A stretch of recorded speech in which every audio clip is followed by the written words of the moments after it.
बोल साचे दरबार की जय।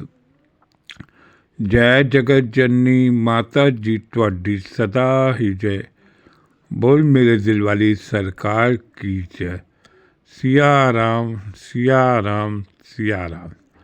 सारी संगत ਨੂੰ आज लोहड़ी की बहुत बहुत बधाई हो। लोहड़ी वो धरती माता की स्वर्ग है जहाँ किसान अपने फसलों के आगमन की स्वागत के लिए उस धरती माँ की पूजा करता है। साथ संगत जी, लोहड़ी एक ऐसा त्यौहार है पंजाबियों का।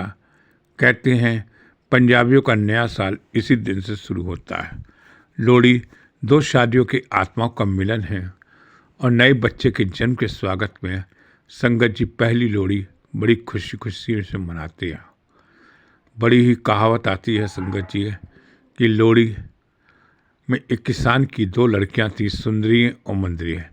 बड़ी ही सुंदर थी और उनका विवाह संगत जी सगाई कर चुका था।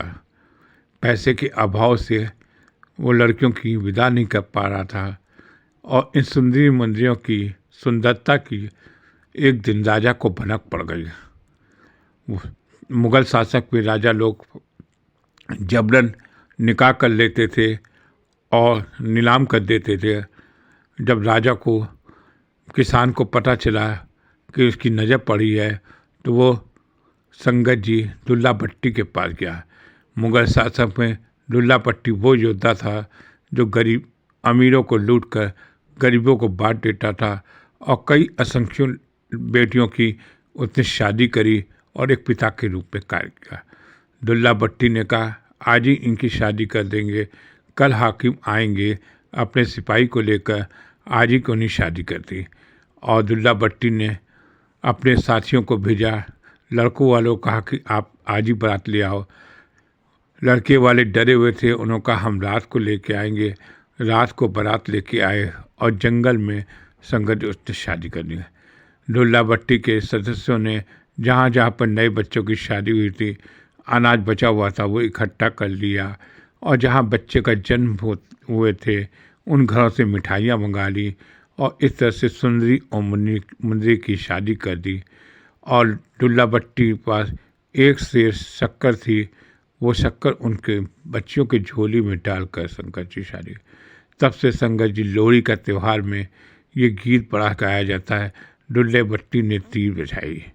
उसने बेटियों की शादी करी, सुंदरी मुंदरी का गाना संगत जी ये गीत हम हंस लोहड़ी में सुनते हैं। लोहड़ी वाकई संगत जी एक गुड़ और तिल की मिठास है, क्योंकि जो ठंड की सर्दी से हम एक रजाई में घुसे रहते हैं और जब सूर्य अपनी परिक्रमा के उत्ताद में आता है तो एक नई रोशनी, एक उमंग, एक उजाला लेकर आता है। सभी कहते हैं हर संघर्ष के बाद एक उजाला है आएगा और हम संघर्ष करते हैं। किसान इस ठुठरते हुए सर्दियों में पानी से और ठंड से अपने खेत को सींचता है। जब सरसों की खेत में पीले पीले फूल देखता है तो संगत जी उसको एक उमंग जगती है कि हमारी फसल अच्छी होगी। इस खुशी में वो अग्नि देवता को मानकर संगत जी माता अग्नि को मानकर अपनी माता के सम्मान में कुछ अनाज हम अग्नि माता को डाल के हम लोहड़ी मनाते हैं। लोहड़ी हमारी एकता का प्रतीक है।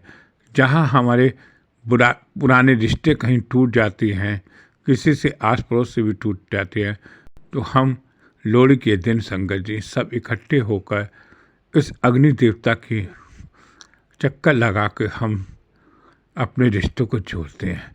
तिल हमारे गर्मी प्रदान करते हैं। कहते हैं जितने भी आग में तिल डले उतने हमारे कष्ट कटे, और संगत जी उतने ही हमारे कष्ट कटते हैं।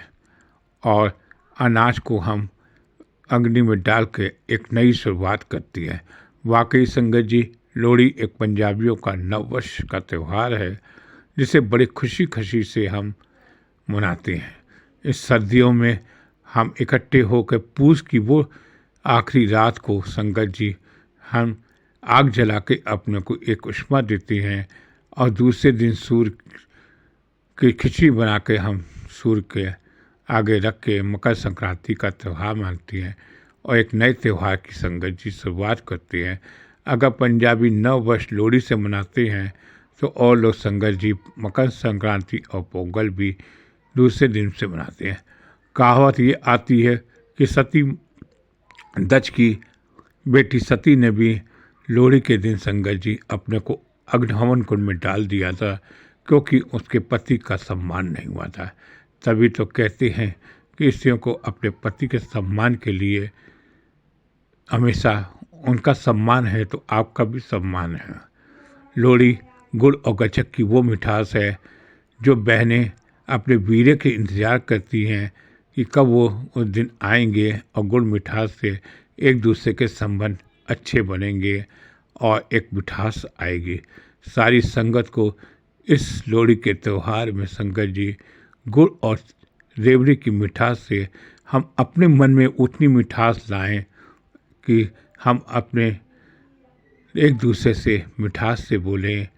यही लोहड़ी हमको एक संकेत देती है कि हम लोहड़ी का त्यौहार एक खुशी भरी से मनाएं। बोल सांचे दरबार की जय, जय जगत जननी माता जी ट्वाटी सदा ही जय। बोल मेरे दिल वाली सरकार की जय। सिया राम सिया राम सिया राम सिया राम सिया राम।